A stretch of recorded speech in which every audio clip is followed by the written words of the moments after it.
परम भगवान श्री कृष्ण ने घोषणा की कि सभी में से भक्ति ही योग या परम पुरुष से मिलन का सर्वोच्च तथापि सरलतम मार्ग है। इस अध्याय में वे अपनी सर्वोच्च महिमा को प्रकट करते हैं जो श्रद्धा, भक्ति और विस्मय को प्रेरित करती है। यद्यपि श्री कृष्ण अपने व्यक्तिगत रूप में अर्जुन के सामने खड़े हैं, फिर भी उन्हें मानवीय व्यक्तित्व वाला समझने की भूल नहीं करनी चाहिए। सृष्टि के आरंभ में परमेश्वर अपनी भौतिक शक्ति से असंख्य जीवों की रचना करते हैं और प्रलय के समय वे उन्हें पुनः अपने में समाहित कर लेते हैं तथा सृष्टि के अगले चक्र में वे उन्हें पुनः प्रकट करते हैं। जिस प्रकार सभी जगह बहने वाली प्रचंड हवाएं हमेशा आकाश में ही रहती हैं, उसी प्रकार सभी जीव भगवान के भीतर निवास करते हैं। हालांकि वे अपनी दिव्य योग माया शक्ति द्वारा एक तटस्थ पर्यवेक्षक रूप में इन सभी गतिविधियों से हमेशा अलग और पृथक रहते हैं। हिंदू देवताओं के भ्रम को दूर करने के लिए श्री कृष्ण बताते हैं कि केवल एक ही ईश्वर है जो पूजा का एकमात्र उद्देश्य है। सभी जीवों के लिए वो सच्चा मित्र, सहारा, शरण और अंतिम लक्ष्य है। इसलिए जो आत्माएं परमपिता परमेश्वर के प्रति अनन्य भक्ति में लीन रहती हैं, वे उनके धाम जाती हैं और हमेशा वहीं रहती हैं। वेदों में वर्णित अनुष्ठानिक समारोह से प्रभावित लोग भी दिव्य धाम प्राप्त करते हैं। हालांकि जब उनके पुण्य समाप्त हो जाते हैं तो उन्हें पृथ्वी पर पुनः लौटना होता है। ऐसा कहते हुए श्री कृष्ण केवल उन्हीं के प्रति समर्पित शुद्ध भक्ति की श्रेष्ठता का बखान करते हैं। ऐसा भक्त ईश्वर की इच्छा के साथ पूर्ण एकता में रहता है, उनके लिए सब कुछ करता है और उन्हें सब कुछ अर्पित करता है। उनकी शुद्ध भक्ति भक्तों को भगवान के साथ रहस्यमय एकता प्राप्त करने में मदद करती है और उन्हें कर्मों के बंधन से मुक्त करती है। श्री कृष्ण कहते हैं कि वे सभी प्राणियों के प्रति निष्पक्ष हैं। वे ना तो किसी का पक्ष लेते हैं और ना ही किसी का तिरस्कार करते हैं। यदि घृणित पापी भी उनकी शरण में आते हैं तो वे उन्हें सहर्ष स्वीकार लेते हैं और बहुत शीघ्र उन्हें पवित्र और पुण्यवान बना देते हैं। श्री कृष्ण कहते हैं कि वे अपने भक्तों के भीतर विराजमान हैं और उन्हें नष्ट नहीं होने देंगे। वे उनके पास जो है उसे सुरक्षित रखते हैं और जो उनके पास नहीं है उसे प्रदान करते हैं। इसलिए हमें अपना मन और शरीर उन्हें समर्पित करना चाहिए, उनकी पूजा करनी चाहिए, हमेशा उनका चिंतन करना चाहिए और उन्हें अपना सर्वोच्च लक्ष्य बनाना चाहिए। श्री भगवान बोले, हे अर्जुन, क्योंकि तुम मुझसे ईर्ष्या नहीं करते, अतः अब मैं तुम्हें ये अत्यंत गोपनीय ज्ञान और बुद्धि प्रदान करूँगा जिसे जानकर तुम भौतिक संसार के दुखों से मुक्त हो जाओगे। ये ज्ञान विज्ञानों का राजा है और सभी रहस्यों में सबसे गहरा है। इसे सुनने वाले को ये पवित्र कर देता है। ये प्रत्यक्ष रूप से प्राप्त करने योग्य है, धर्म के अनुसार अभ्यास में आसान है और प्रभाव में शाश्वत है।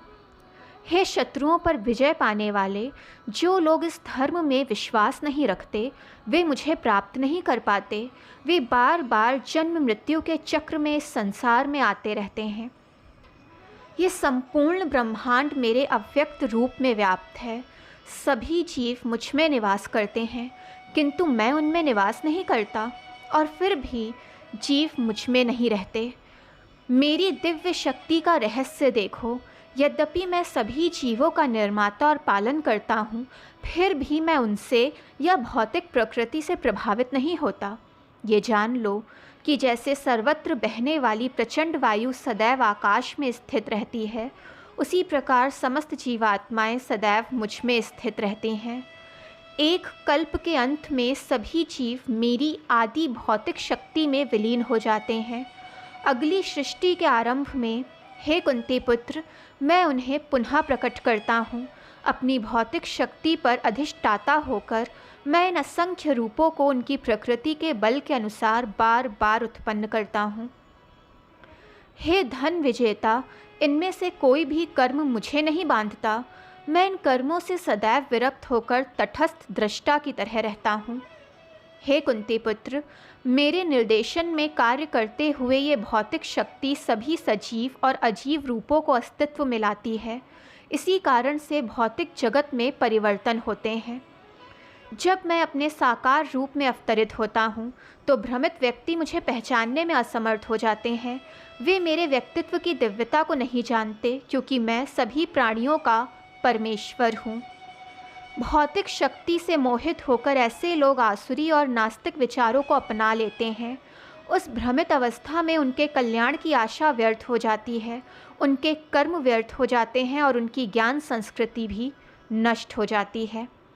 मगर हे पार्थ, जो महात्मा मेरी दिव्य शक्ति की शरण लेते हैं वो मुझ भगवान कृष्ण को ही समस्त सृष्टि का मूल जानते हैं। वे अपने मन को अनन्य भाव से मुझ में लगाकर मेरी भक्ति में लीन रहते हैं। वे सदैव मेरी दिव्य महिमा का गान करते हुए, बड़े दृढ़ संकल्प के साथ प्रयास करते हुए, नम्रतापूर्वक मेरे सामने झुकते हुए, प्रेम पूर्वक भक्ति पूर्वक मेरी निरंतर पूजा करते हैं। अन्य लोग ज्ञान के विकास के यज्ञ में संलग्न होकर अनेक विधियों से मेरी पूजा करते हैं। कुछ लोग मुझे अविभाज्य एकता के रूप में देखते हैं जो उनसे भिन्न नहीं है, जबकि अन्य लोग मुझे उनसे पृथक मानते हैं। फिर भी अन्य लोग मेरे ब्रह्मांडीय रूप की अनंत अभिव्यक्तियों में मेरी पूजा करते हैं। मैं ही वैदिक अनुष्ठान हूँ, मैं ही यज्ञ हूँ और मैं ही पितरों को अर्पित किया जाने वाला हवन हूँ।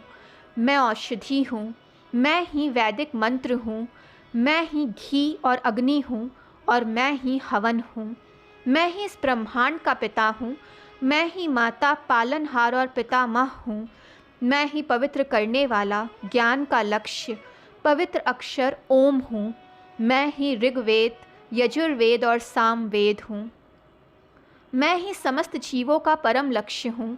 मैं ही उनका पालन करता स्वामी, साक्षी, निवास, आश्रय और मित्र हूँ। मैं ही सृष्टि का उद्गम, अंत और विश्राम स्थान हूँ। मैं ही भंडार और सनातन बीज हूँ। मैं सूर्य के समान गर्मी फैलाता हूँ और वर्षा को रोकता हूँ। हे अर्जुन, मैं अमरता भी हूँ और मृत्यु भी। मैं आत्मा भी हूँ और पदार्थ भी। जो लोग वेदों में वर्णित सकाम कर्म में लीन हैं, वे अनुष्ठानिक यज्ञों के माध्यम से मेरी पूजा करते हैं। सोमरस, जो कि यज्ञों का अवशेष है, पीकर पाप से शुद्ध होकर वे स्वर्ग जाने की इच्छा रखते हैं। अपने पुण्य कर्मों के कारण वे स्वर्ग के राजा इंद्र के धाम जाते हैं और दिव्य देवताओं के सुखों का आनंद लेते हैं। जब वे स्वर्ग के विशाल सुखों का उपभोग कर लेते हैं तो उनके पुण्यों का भंडार समाप्त हो जाता है और वे पृथ्वी पर लौट आते हैं। इस प्रकार जो लोग वैदिक अनुष्ठानों का पालन करते हैं वे भोगों की इच्छा रखते हुए बार बार इस संसार में आते और जाते रहते हैं। कुछ लोग ऐसे भी हैं जो हमेशा मेरे बारे में सोचते हैं और मेरी अनन्य भक्ति में लीन रहते हैं। उनका मन हमेशा मुझ में लीन रहता है। मैं उनकी कमी को पूरा करता हूँ और जो उनके पास पहले से है उसे सुरक्षित रखता हूँ। हे कुंती पुत्र, जो भक्तजन श्रद्धापूर्वक अन्य देवताओं की पूजा करते हैं वे भी मेरी पूजा करते हैं, किंतु वे गलत विधि से ऐसा कर रहे हैं। मैं ही समस्त यज्ञों का भोक्ता तथा एकमात्र स्वामी हूँ, किंतु जो लोग मेरे दिव्य स्वरूप को नहीं समझ पाते उन्हें पुनर्जन्म लेना पड़ता है। देवों के उपासक देवों के बीच जन्म लेते हैं, पितरों के उपासक पितरों के बीच जन्मते हैं, भूतों के उपासक ऐसे प्राणियों के बीच जन्म लेते हैं और मेरे भक्त मेरे परम धाम आते हैं। यदि कोई मुझे भक्तिपूर्वक पत्र, पुष्प, फल अथवा जल भी अर्पित करता है तो मैं अपने भक्त द्वारा शुद्ध चेतना पूर्वक प्रेम पूर्वक अर्पित की गई उस वस्तु को प्रसन्नता पूर्वक ग्रहण कर लेता हूँ।